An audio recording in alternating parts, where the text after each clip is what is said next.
Salut Lion. Cette lecture du vendredi 7 août est déjà incroyablement puissante. Quelqu'un est prêt à tout changer pour se rapprocher de toi.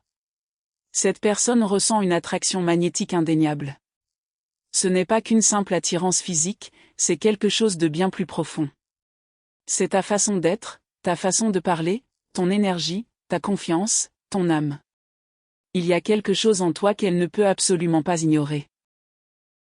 Elle t'observe, pense à toi, se demande pourquoi tu lui sembles si parfait et pourquoi elle ne peut s'empêcher de te désirer. Cette personne comprend qu'elle doit tenter sa chance. Elle sait qu'elle doit abattre les murs qu'elle a érigés si elle veut que cette connexion fonctionne. Alors, fais confiance à ton intuition, car quelque chose d'incroyablement intense est en train de changer. Passons maintenant à ta lecture. La première chose que je perçois, c'est que cette personne commence enfin à s'ouvrir. Et je ne le dis pas de façon négative. Je parle de ce mur derrière lequel il se cache depuis si longtemps. Cette image d'eux-mêmes, celle du « je gère ». Je n'ai besoin de personne. Tout est sous contrôle.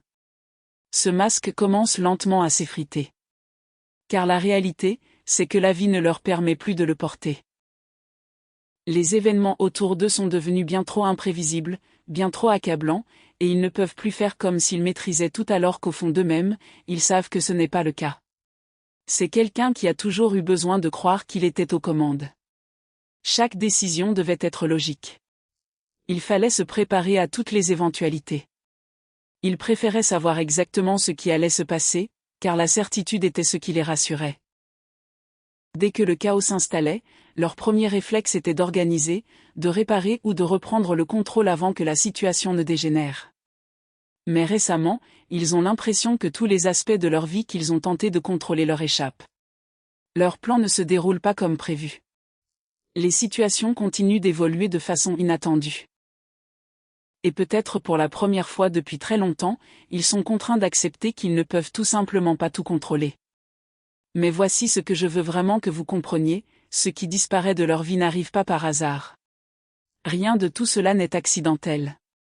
Ils ont véritablement l'impression que l'univers intervient et leur retire ce à quoi ils s'accrochaient le plus. De vieux attachements, d'anciennes identités, d'anciennes circonstances qu'ils ont dépassées mais dont ils ont refusé de se détacher parce qu'elles leur étaient familières. Ils s'accrochaient à ces choses avec une telle force, croyant qu'elles étaient nécessaires, alors qu'en réalité, ces mêmes choses les ont toujours accablés. Alors oui, de leur point de vue, c'est une perte. Ils ont l'impression que tout autour d'eux s'effondre. Mais spirituellement, c'est en fait une purification. Un espace se crée pour quelque chose de plus sain, de plus harmonieux, quelque chose qui correspond à ce qu'ils deviennent vraiment. Je constate également une pression énorme liée au travail, aux finances et aux responsabilités. La situation est devenue tellement critique qu'ils ne peuvent plus la gérer de force comme d'habitude. Ils ont compris que la détermination seule ne suffira pas cette fois-ci. Pour une personne aussi indépendante et fière, c'est une véritable leçon d'humilité. Je vois cette personne commencer à chercher du soutien d'une manière qu'elle n'aurait jamais imaginée. Peut-être consulte-t-elle un thérapeute, un avocat, ou un conseiller financier. Ou peut-être se confie-t-elle simplement à une personne de confiance. Quelle que soit la forme que prend ce soutien, demander de l'aide n'est pas du tout naturel pour eux, et c'est précisément pour cela que cela représente un tournant si important. Et honnêtement, quand je suis en contact avec eux, je me sens épuisé. Comme s'ils nageaient à contre-courant depuis si longtemps qu'ils ont oublié ce que c'est que de simplement flotter. Chaque fois qu'ils croient enfin progresser, un imprévu survient et les fait reculer. 2 pas en avant, 3 pas en arrière. C'est toujours le même schéma. Ils ont dépensé tellement d'énergie à forcer les situations et les résultats qu'ils ont fini par s'épuiser.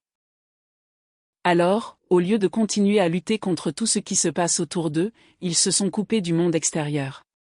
Ils sont devenus plus silencieux, plus distants, presque ermites. Non pas par indifférence, mais parce qu'ils ont vraiment besoin de temps. Ils ont besoin d'espace pour comprendre ce qui se passe en eux avant de pouvoir agir. Ils vont de l'avant. Mais au-delà de toutes ces difficultés pratiques, au-delà du chaos qu'ils tentent de gérer, une chose les attire sans cesse, vous. Car, malgré leurs efforts pour se distraire, malgré les nombreux problèmes qui accaparent leur attention, leur esprit revient toujours à ce lien. Vous restez le point d'ancrage au milieu de tout ce qui semble changer. Et quelque chose d'autre se manifeste avec une force incroyable. Pour certains d'entre vous, cette personne trouve différentes façons de rester proche de vous sans vous contacter directement. Elle peut prendre un chemin plus long pour rentrer chez elle simplement pour passer devant un endroit où elle sait que vous pourriez être. Elle peut traverser votre quartier en voiture. Elle peut visiter des lieux qui lui rappellent votre présence ou des endroits qu'elle associe à vous. Et si cela n'est pas possible physiquement, elle le fait par le biais du numérique. Elle consulte vos réseaux sociaux. Elle vérifie si vous avez publié quelque chose de nouveau. Ils font défiler de vieilles photos, de vieilles conversations, cherchant le moindre détail qui leur permette de ressentir un lien avec vous, même de loin. Et le plus étonnant, c'est que je ne crois même plus à une simple curiosité. C'est bien plus profond. C'est comme s'ils cherchaient à se rassurer, vous êtes toujours là. Vous existez encore, à portée de main. Malgré tout ce qui s'est passé, le lien invisible qui vous unit n'a pas complètement disparu. Car le simple fait de vous contacter directement leur paraît encore insurmontable. C'est en partie de l'orgueil. En partie de la peur. Et en partie la conviction qu'ils doivent d'abord régler leurs propres problèmes avant de pouvoir prétendre revenir vers vous. Mais ce désir ne disparaît pas. Au contraire, il leur devient de plus en plus difficile à ignorer. Et il se passe aussi quelque chose de spirituel qui intensifie encore la situation. Leur conscience s'élargit d'une manière inattendue. Ils commencent à remettre en question des choses qu'ils auraient auparavant complètement rejetées. Ils remarquent des synchronicités. Ils sont attentifs aux signes. Ils commencent à se sentir guidés, au lieu de simplement prendre des décisions basées sur la logique. C'est comme si une toute autre dimension de la réalité s'ouvrait devant eux. Et soudain, cette connexion ne leur paraît plus être une simple coïncidence. Elle prend un sens profond. Elle est significative. Elle semble prédestinée, plus grande que tout ce que la logique seule peut expliquer. Ils commencent aussi à se souvenir de cette connexion d'une manière totalement différente. Qu'on l'interprète comme des vies antérieures, une reconnaissance d'âme, ou simplement une intuition incroyablement profonde, quelque chose en eux leur dit sans cesse, « J'ai déjà connu cette personne ». Il ne s'agit pas forcément de souvenirs précis. C'est plutôt ce sentiment de familiarité intense qui refuse de disparaître. Et plus ils restent en silence avec eux-mêmes, plus cette intuition se renforce. Ce n'est plus comme rencontrer une nouvelle personne. C'est comme découvrir la personne qu'ils ont cherchée toute leur vie sans même s'en rendre compte. Et cette prise de conscience s'accompagne d'une autre vérité à laquelle ils ne peuvent échapper. Vous êtes devenu leur foyer. Pas simplement quelqu'un qu'ils aiment ou qui leur manque, mais quelqu'un qui leur apporte un lien profond avec leur sentiment d'appartenance. Ils se demandent sans cesse pourquoi rien d'autre n'a pu combler le vide laissé par votre absence. Et chaque réponse les ramène toujours au même point. Vous. Tous les chemins finissent par les ramener à vous. Le silence qu'ils vous adressent en ce moment n'est pas dû à une absence de sentiment. Au contraire, il est dû à une profusion d'émotions. Ils portent en eux le chagrin, le désir, le regret, l'espoir, la peur, l'éveil, tout cela à la fois. Ils tentent de comprendre des émotions qu'ils ont refoulées pendant des années. Et ils n'ont toujours pas trouvé les mots pour les exprimer. Alors, pour l'instant, ils gardent le silence. Ils gardent leur distance en apparence, tout en cherchant secrètement à se rapprocher de vous. Ils repassent des conversations en boucle dans leur tête. Ils se replongent dans de vieux souvenirs. Ils se demandent ce que vous diriez si vous saviez tout ce qui change en eux. Et au plus profond d'eux-mêmes, ils espèrent que malgré tout ce silence, une part de vous les ressent encore. Ils pensent beaucoup à vous. Ils tentent de comprendre ce lien, surtout si vous avez affaire à une contrepartie divine ou à un masculin divin. Vous savez, les masculins divins ont tendance à être extrêmement logiques. Ils ont besoin de comprendre les choses par la logique. Ainsi, lorsque l'énergie, ce qu'ils ressentent avec vous devient incroyablement puissant et incompréhensible pour eux, ils tentent désespérément de le comprendre. Et beaucoup d'entre vous ont peut-être l'impression que cette personne ne vous écoute pas. Vous avez peut-être l'impression de lui parler et qu'elle ignore tout simplement ce que vous dites. Mais ce que vous ne voyez pas, c'est que cette personne est en réalité très attentive. Elle lit tout ce que vous dites. Elle écoute attentivement. Elle vous entend. Et elle repasse même certaines conversations en boucle dans sa tête. Mais chez cette personne, je perçois une certaine peur, car les sentiments qu'elle éprouve envers vous sont extrêmement forts. Et honnêtement, j'ai l'impression que collectivement, vous avez peut-être peur aussi. Parce que vous traversez une période d'extrême vulnérabilité. C'est un moment où vous avez peut-être l'impression d'attendre depuis longtemps et d'être las de tout ce qui vous bloque constamment. J'ai l'impression que cette personne a l'habitude de fuir ses sentiments par peur. Je pense qu'une peur profonde la paralyse car, à mon avis, elle n'a pas été totalement honnête et sincère avec vous concernant ses émotions. Vous ressentez ses émotions. Vous percevez ce qu'elle ressent. Mais je ne crois pas que la véritable profondeur de ses sentiments ait encore été exprimée. Et je pense que si elle ne l'a pas fait, c'est parce qu'elle ne trouve pas les mots pour exprimer ce qu'elle ressent pour vous. C'est difficile à exprimer. Réfléchissez-y. Comment expliquer ce que l'on ressent lorsqu'on aime quelqu'un inconditionnellement? Vous êtes bouleversé par cette énergie qui vous traverse, car c'est une énergie inépuisable. C'est une véritable révélation. Cette personne se sent profondément connectée à vous. Quand vous êtes contrarié, elle le ressent. Quand elle est contrariée, vous le ressentez. Quand quelque chose se passe en vous, d'une manière ou d'une autre, cette personne le sait. Quand cette personne ne se sent pas bien, vous le ressentez peut-être aussi. Il y a une perspective plus large ici. Une vision d'ensemble. Et cette personne sait que vous êtes fait pour être liés. Et s'il y a eu une pause, je pense que cette situation finira par se débloquer. Mais je crois aussi que cette personne essaie de comprendre la nature exacte de ce lien. Je comprends également qu'elle réfléchit beaucoup. Elle essaie de comprendre car vous allez recevoir un message de sa part. Avez-vous un message pour la communauté concernant cette personne? Je suis désolé, mon orgueil m'a aveuglé. Oui, comme je l'ai dit, je ressens une forte énergie impériale. J'ai l'impression que cette personne a beaucoup de regrets. Je pense que vous avez toujours été très constant et sincère avec cette personne. Vous croyez que votre parole est votre plus grande richesse. Alors quand vous dites quelque chose, vous tenez parole. Je comprends que cette personne avait toutes les raisons et toutes les excuses possibles pour justifier que ce n'était pas réel. Et la raison? Elle avait peur d'admettre que tu avais raison. Que les contes de fées existent. Que l'amour est réel. Cette personne n'a jamais été centrée sur l'amour. Elle a agi principalement par égoïsme. C'était sa façon de faire ou rien. Si quelque chose ne te plaisait pas, ou si tu la contredisais, elle se repliait automatiquement sur elle-même. Et cette personne est mal à l'aise en ce moment, car elle est seule avec ses pensées. Elle a tellement de regrets à ton sujet. Et le plus fou, c'est que j'ai l'impression qu'elle a beaucoup pleuré. Honnêtement, j'ai l'impression que ce coup à la porte était une confirmation. Cette personne a beaucoup pleuré à cause de cette relation, et je ne pense pas qu'elle te l'avouerait jamais. Mais cette relation a vraiment été extrêmement difficile pour elle. Difficile à comprendre. C'est difficile à accepter pour cette personne. Qui que soit cette personne, elle a le sentiment que vous méritez bien mieux que ce qu'elle vous a offert. Elle regrette de ne pas avoir suivi son cœur au lieu de se laisser guider par son ego. Des personnes se sont immiscées dans votre situation. Des gens ont dit du mal de vous, vous ont dénigré, et cette personne a été influencée par leurs paroles.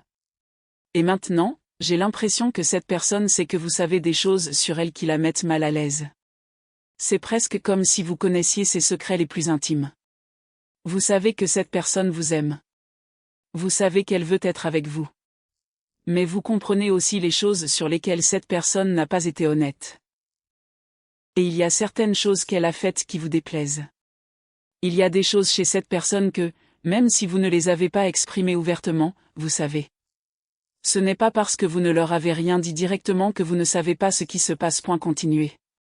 Cette personne a peur de vous contacter maintenant car elle craint que vous connaissiez son plus grand secret.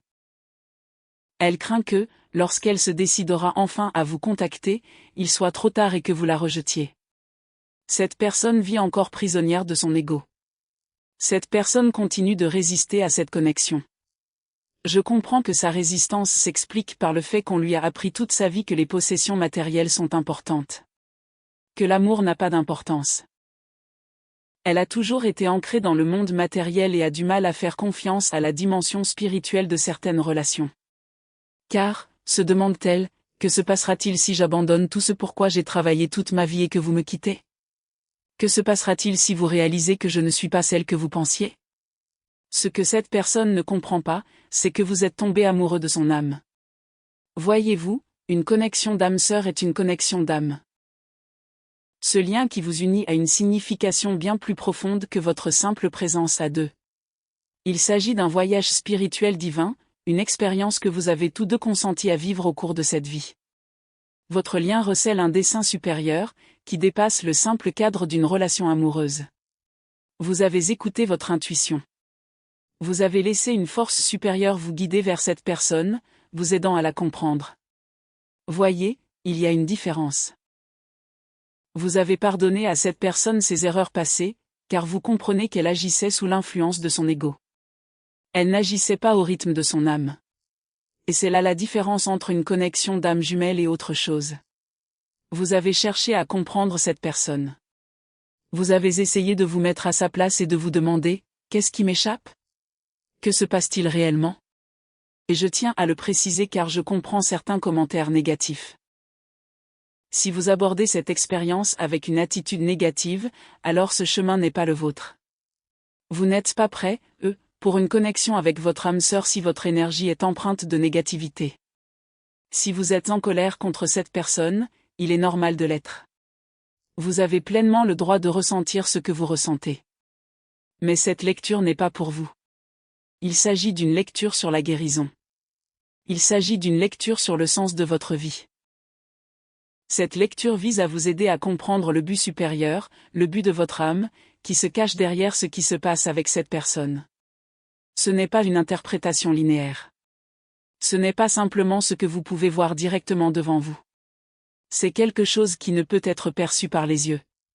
C'est quelque chose qui ne peut être ressenti qu'à un niveau profond, au plus profond de l'âme.